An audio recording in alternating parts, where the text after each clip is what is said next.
Hello, I'm Noel McNaughton, and welcome to this A Harlier My Wife book series.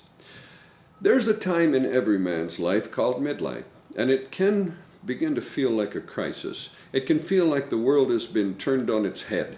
Whatever happened to those dreams we had of taking the world by storm and becoming famous, or maybe becoming wealthy, or raising the perfect family, or simply accomplishing whatever we set out to do?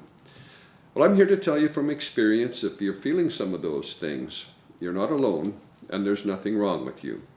A midlife transition or crisis is not some obscure idea or weakness. It's been documented many times in the fields of psychology, of medicine, in literature, and history.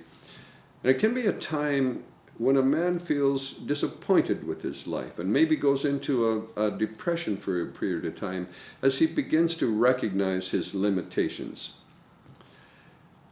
There is a way out, though. In fact, there's a number of strategies a person can use.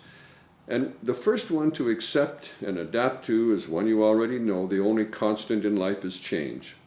And simply begin to adapt to it. And one of the strategies is one that men are not used to, and that is to seek help from others. It could be a psychologist, a counselor, a medical doctor, maybe even a trusted friend, to share what you're going through with someone else. It'll help you give you a more positive outlook on life.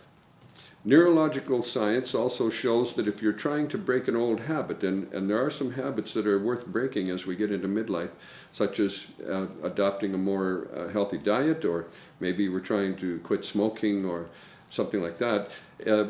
If you're trying to drop a habit, instead of saying, I'm trying to quit smoking, for example, in your mind say, I am a non-smoker. And then the question of whether you should have another cigarette doesn't even come up.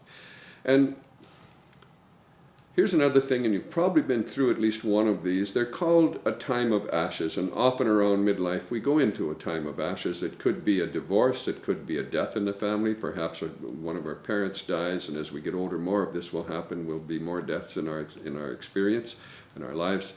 It could be a serious injury in a car accident or some other event, and it could be being downsized at work. Whatever it is, it can make us feel like just laying down and quitting.